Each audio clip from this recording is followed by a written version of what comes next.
We believe every person has the right to realize all that is possible for their future. Are you someone who is near retirement, who has been diligent about accumulating wealth and is now navigating the what's next, heading into the next chapter of your life?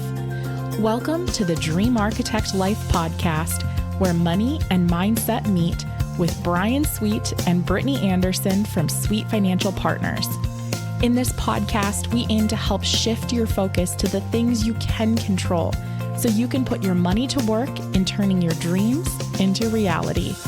Through our trademarked process, The Dream Architect, we make wealth planning fun, informative, and enjoyable. Join us on this journey where Brian and Brittany will explore how you can eliminate your limiting beliefs in the pursuit of all that's possible. Now, on to the show. Well, I'm really excited about the next episode of The Dream Architect Life. I've got Doc Sangani, who is a really good friend of Richard Wilson, who was one of our recent podcast guests. And he was a suggestion to come on from Richard. And I am just really, really excited to have this conversation. We were chatting a little bit before I hit the record button, and I think everybody's in for a treat today. So, Doc, as you like to be called, what I'd love you to do, I'll give a little background, and then I'd love you just to maybe tell a little bit about your story and how you got started, and then we'll kind of get into this really fascinating conversation. But let me just tell a little bit about you. First of all, you're an MD, as the doc would describe, but you're also the CEO and founder of Encore Enterprises, which is actually a $2 billion private equity firm that specializes in real estate, which is kind of interesting. A doctor and real estate private equity, that's kind of an interesting journey. So welcome to the show, and tell us a little bit about yourself and where you got started. Brian, thank you for inviting me on your show. I will definitely tell you a lot about me so that you will get so tired. So I want to give you a little qualifier before I even start going. My daughter tells me that, Dad, don't talk too much about your life to anybody because it's so boring that you will put people to sleep. So now that I've given my qualifier, I feel good about talking about myself. Perfect. But just keep the humor aside. Listen, there is nothing special about me. I'm a cardiologist, came from Mumbai, India, came to this country with $10.45 in my pocket. And as fate had, developed one of the largest cardiology practice in United States. For the size of our group, we were in the 99th percentile in the country, starting from Gulfport, Mississippi. The town is hard to even locate on the map, but we were in the 99th percentile in medical care provider in the country. So it was very fortunate that the community accepted me for taking care of their medical needs. And one thing led to the other. I come from a business background, from my family, from my culture. So then we went into hospitality business, real estate business, operating businesses. We were the largest Five Guys and Burgers franchisee in the entire country. Wow. We developed into dental division where we started partnering with dentists across the nation. We started doing freestanding emergency rooms. And then ultimately we developed into a quasi private equity investment where we acquire majority share in a company to help them grow. So at the peak of our career, when we had all the Five Guys employees about a year ago or so, we had about 4,000 employees in the company, about 37 states in the United States we were doing business with. We are headquartered in Dallas, and that is my story, and I'm sticking to it. Well, I love these stories, and I'm always fascinated by people like yourself that came from another country and, with the whopping $10.45 that you brought with you, have been able to start from literally nothing to, I mean, amazing success. I learned a few things just in your analogy that I wasn't aware of here. So fantastic what you've done. So one of the questions, because I love to help people realize that just like you and us, we all can have our dreams come true. And so I would imagine with all the things that you've been involved in, you've had probably some difficult times and some lessons learned and in both life and business. Is there maybe one or two stories that jump out at you of difficult lessons that really help propel you in some of the achievements that you've had? That's a very good question, and I guess that's where my daughter's qualifier comes. My life is like a straight line up there. There are minor bounces up and down, like everybody has, but there was no real life-shattering moment or incident that, oh my God, that changed the direction I was going.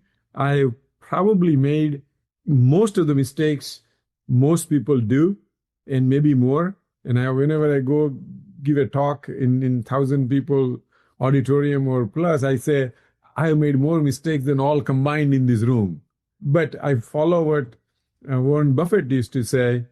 I had the good fortune of meeting with him several years ago, and he made one statement even in last year's yearly statement about to his stockholders that as your leader for 60 years, I have only made 5 good decisions.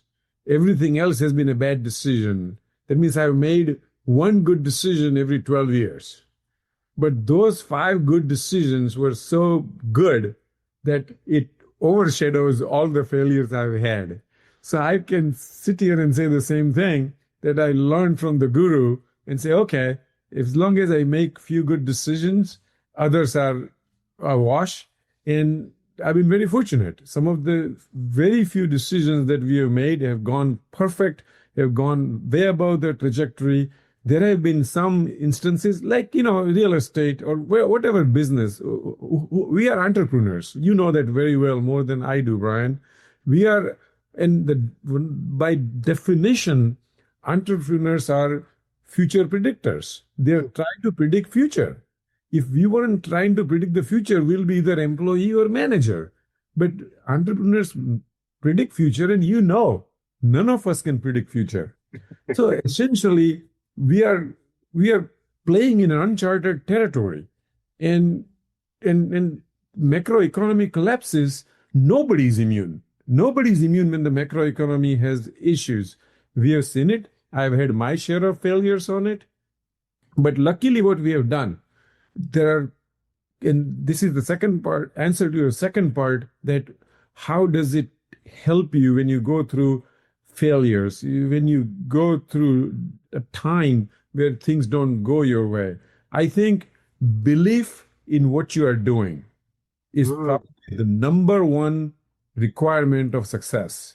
Because, Brian, if I come to you asking for help, or if I want you to be partners with me, or if I want you to buy my product, if I don't believe in my own product, it is impossible to convince you, almost impossible to convince you. So you first have to believe in your own product, in what you believe. And when I mean product, what you believe in. And a show is not going to work.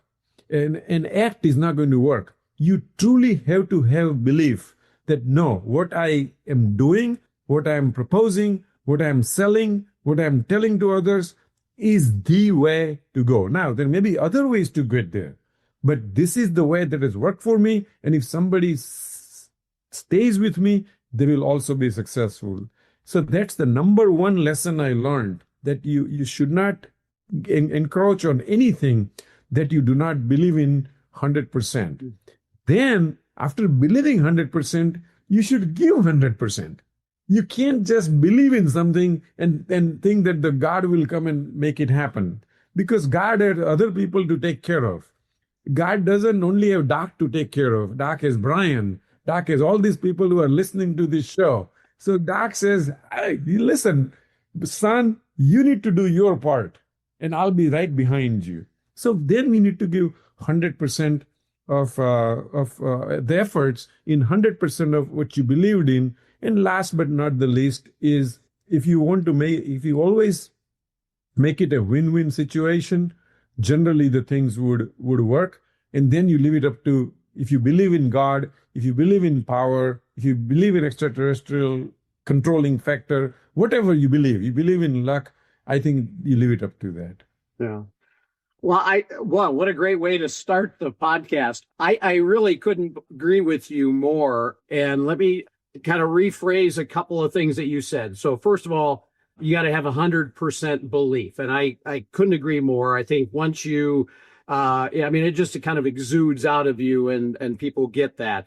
But I think that really the interesting thing that you said is, then you got to give 100% effort. I've not really heard it phrased like that, but that's so true. And then, as always, if you can make it win-win, then everybody is further ahead. So one thing that I'd love you just to maybe chat on is, I think people sometimes get really hard on themselves when they make a mistake.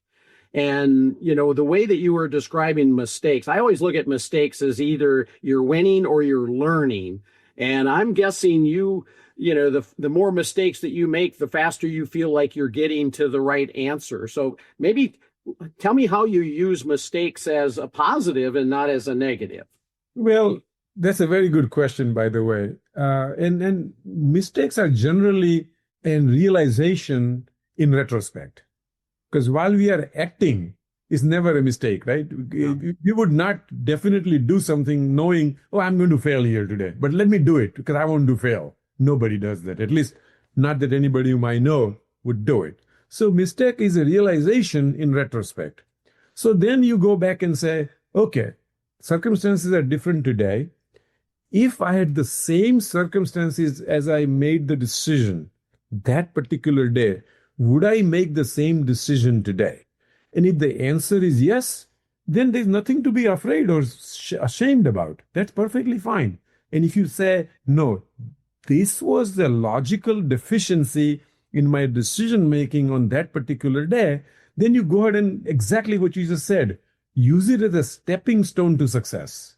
And don't make the same mistake again. Now, I must say that I sit here and say, I made many mistakes, but I can almost guarantee you I rarely made the same mistake twice because I always worry about God. You just said, and when I mean God, any power that we think about, okay? I don't want to be atheist or I don't want to be religious and I don't want to bring all those things in here. But what I'm saying is you go to God and say, God, I made a mistake today. Please help me. The God will say, okay, son, you've been a good son all this life.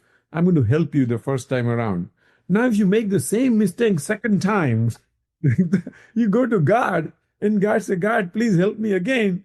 God is going to hit you on your wrist, slap you on your wrist and say, idiot, don't do it again. Don't never come back. Now you do it third time. The God says, I don't have a room for you. I'm taking care of Brian today. So, it is humorizing the whole subject, but I'm just saying you can't make the same mistake again and again because then you have no place to go. No, I think that's critical. And if you use the word mistake and learn in the same capacity and not, do that again, obviously, success happens. I think one of the other things that a lot of people end up with or have happened that causes them not to maybe reach their true potential is fear. And so, you've done all sorts of different things from, cardiologists, but then, real estate and the Five Guys franchise. I guess I wasn't aware that you had, at the largest one in the country. So kudos on that. But so sometimes people have a fear of, the future or what might happen. And obviously you've overcome that in so many different times. Yeah, maybe, is there anything that you could help anybody with, like how you use fear as an advantage or how you overcame it or how you didn't let it stop you from, moving forward on something maybe you believed in? I think you hit the nail on the head. I think, if not most or majority, many people have restricted their growth because the sheer act of fear. Now, I'm in a very specialized, privileged position, and that is two things. I came to this country with $10.45, so you can't make me any poorer. I can go to McDonald's and get a job, and I'll be richer in 1 hour than what I came here for. So that has always acted for me as an advantage. Second thing is an advantage for me, and you and I talked about that a little bit before we started the podcast, is I still practice medicine. I practice 1 day a month. So even tomorrow, if all this fear becomes a realization and become true, I can still go back and practice 30 days a month cardiology. So in a nutshell, I have enough reserve that allows me to take bold steps and not be fearful about the decisions I make. And not everybody's privileged like that. So I'm very fortunate. I'm very thankful to God. But that doesn't mean others can create that either. So what I normally recommend, the thing that you normally do when I do it for others, to give advice and other stuff, I say, whatever you do, first, keep your expenses to minimum for now. If you have a growth in your mind, then do not live day to day. Do not live week to week. So keep 2 years worth of your expenses in a bank. And now you're in the same position as I am.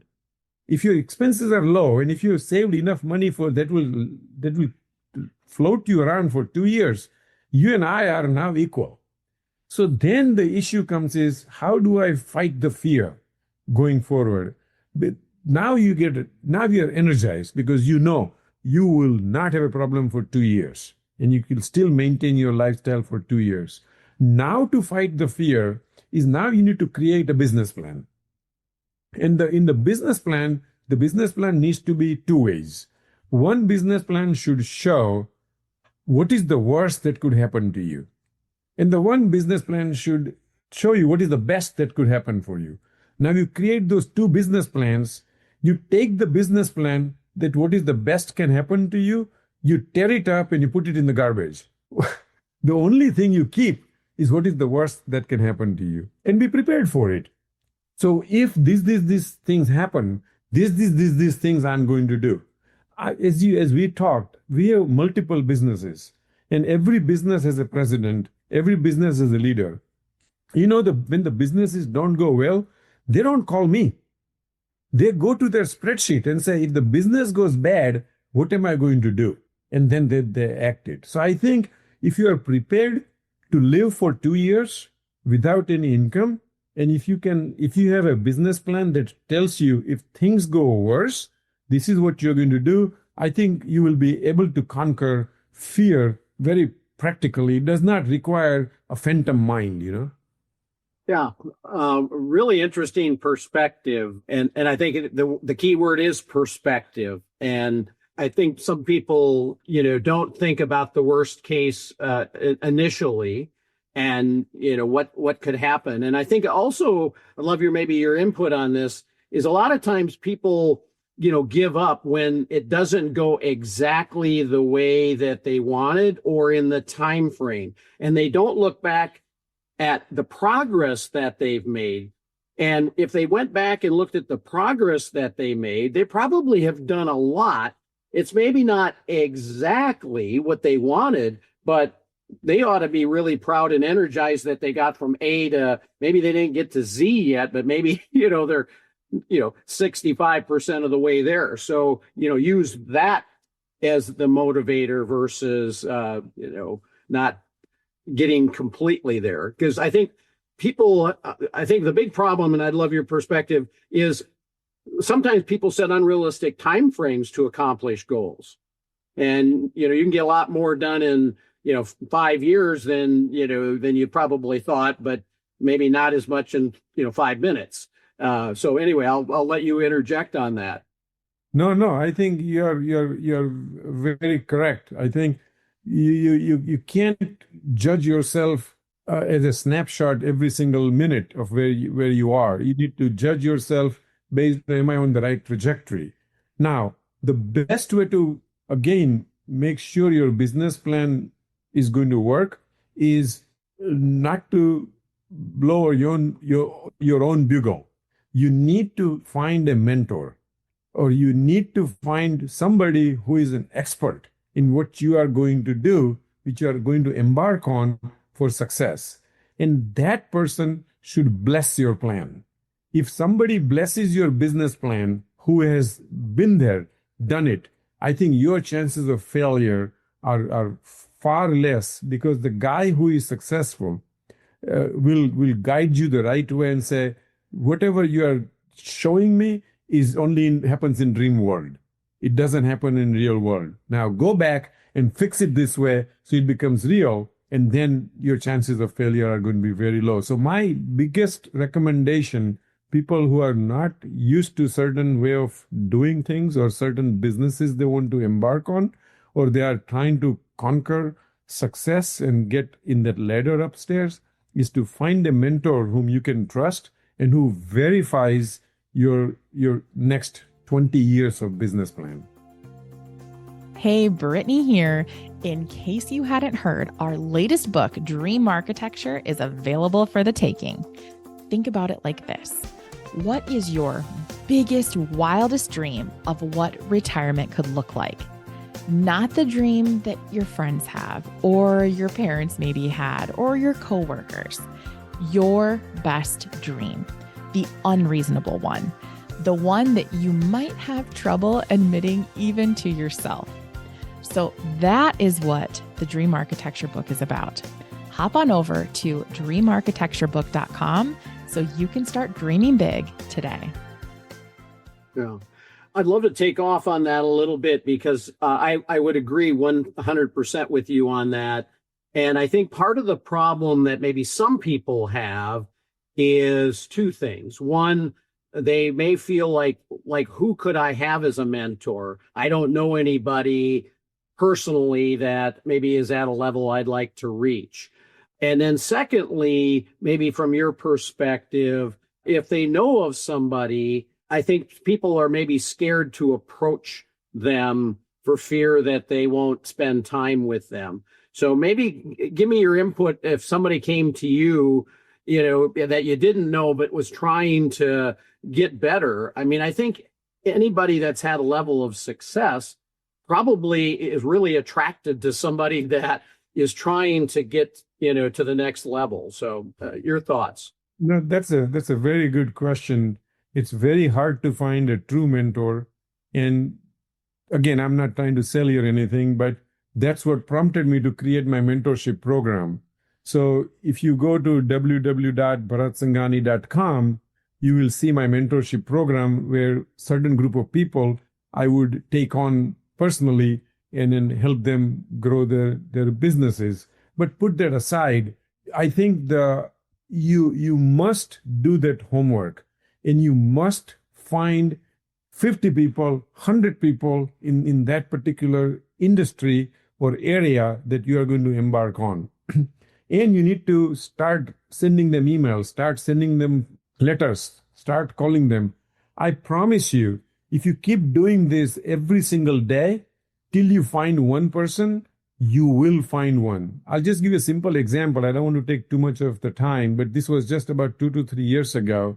There was an intern who wanted to, and I think he or she applied at Goldman, and she wrote in that letter to find a job or internship and said, listen, I'm very impressed with your company. I've reviewed your financials. This was your EBITDA. This was your revenue. This was this, that was that. And I just do not know where else will I get better education than your institution. I am willing to shine your shoes. I'm willing to get you a cup of coffee. I'm willing to stand outside your door till you have 2 minutes to talk to me, but I really want to be part of your company.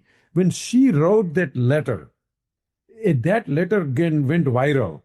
And believe it or not, Brian, she got 1,500 job offers. 1,500. Yeah. So I also believe that whatever you want in life, you truly want to want it. The want of want is what ultimately makes you successful. Not just saying, I want something, I want a job. They're not going to get you a job. You are going to say, I'm not going to eat, drink, marry, whatever, till I get my job. I think that persistence, that determination will find you a mentor. Yeah. Wow. That's really, really helpful. And I agree. And I love the extent to which you suggested, because you may only, know of one person, but reach out, ask friends, and do what you said. If there's 10 or 20 or 30 people, somebody, and you probably will be surprised, like your story, how many people will actually positively be willing to help you out and give you some advice. And I appreciate your mentioning your mentorship program, because a lot of people are looking for that. And if you're okay, I'm going to put that in the show notes at the end, because that could be just one resource for people to, to look at that, maybe feel stuck or looking for somebody. So thank you for mentioning that. One of the things that I love your passion for, having to want something. When we got on the show originally, you were talking about a little bit about look at life as a gift. And I don't know if we want to expound on that a little bit, but I just thought that was really fascinating, because I think if you have that perspective, and, life is short, and you only get one shot at it. And what would be the biggest dream that if this could happen would, make that the most fantastic life possible? We can all have that. And obviously you're living that dream. And so I'd love you to just chat a little bit more about life as a gift and that whole conversation, because I personally found it fascinating. Well, I can talk about life for hours and hours. So you and I need to get to a beer park and talk about it. But in a nutshell, it's very simple. Again, whatever I do is very simple. If it's too complex, I don't think it is for me or for most people. I think you need to look at life as a sphere, and everything that happens in life happens in that sphere. And then you only need to do one thing. Remove yourself from the center of the sphere. Remove. Most people put themselves in the center of the sphere, and they want their life to revolve around them. If you remove yourself, then if you go to one of the greatest philosopher, V. Krishnamurti, he used to say, observe the observer. And once you start observing the observer, so you are now outside of life. You are outside of the sphere. And now you are watching yourself inside the sphere of life. And then suddenly everything becomes meaningful to you. Suddenly, exactly what you just said, suddenly the short span you are on the earth becomes so relevant.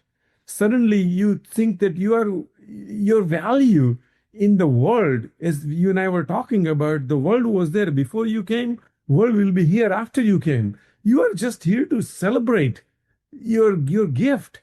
There is nothing good or bad about it. It is just fun. And life is 90% perception and 10% reality. But this needs to be reminded every single second, because you can get sucked into and put yourself in the middle of the sphere of life, and suddenly everything is around you. Everything is who you are, and why people are hurting you, and why people are doing good things to you, and why is this, and why you. Well, just remove yourself. You're inconsequential.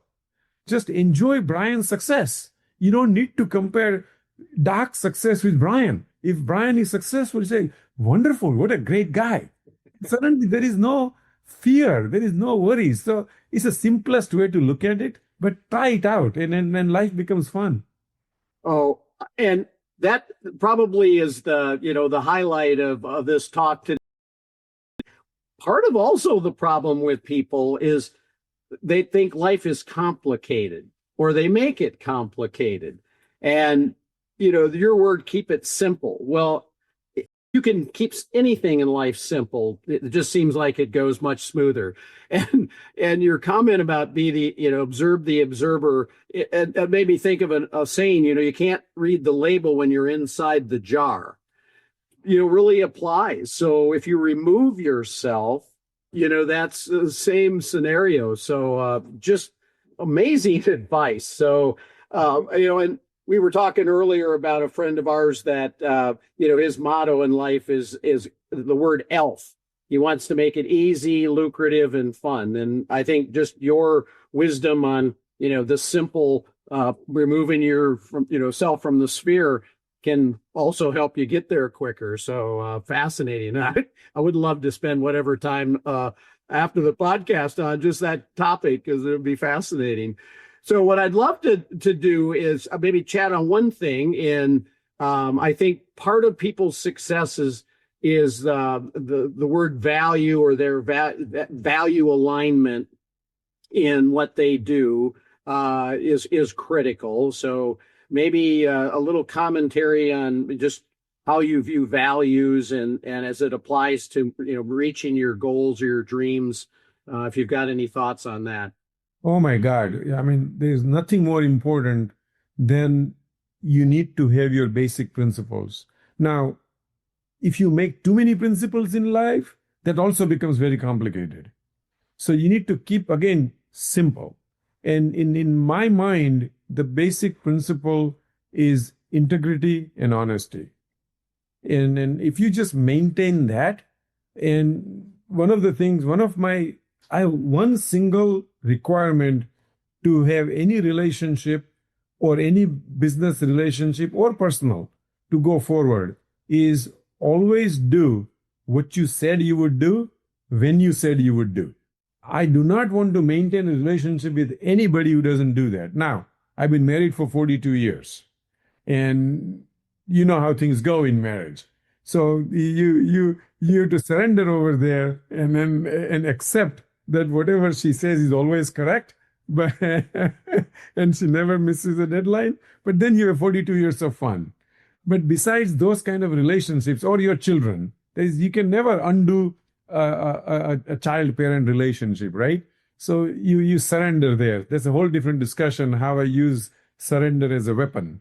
But once you take those relationships out, then basically do what you said you would do when you said you would do, and expect the same. Don't have long-term relationship with people who don't do that. And I think life becomes very simple at this point. Just one simple rule really does not require do not lie. Lying doesn't get you anywhere. I promise you that you can probably get by lying for a little bit of time, but eventually will catch up. Eventually, most lies will be caught. And whichever lies are not caught, the benefit you got out of it is so minuscule. So why do that, right? So integrity, honesty, and the single rule of life. Yeah, I love, once again, how you simplified that. And I can really appreciate, I've just celebrated my 40th wedding anniversary. So you and I can chat on that subject sometime too. Well, fantastic. I would love to maybe have you just chat a little bit about, like, what are you working on now that's got you excited? Is there anything new or new challenges, new things that you're working on that have you excited about the future? I mean, there is not a whole lot left for me on the business side or on the medical side. I mean, those are the two aspects in my life. Now it has become routine of what's going on.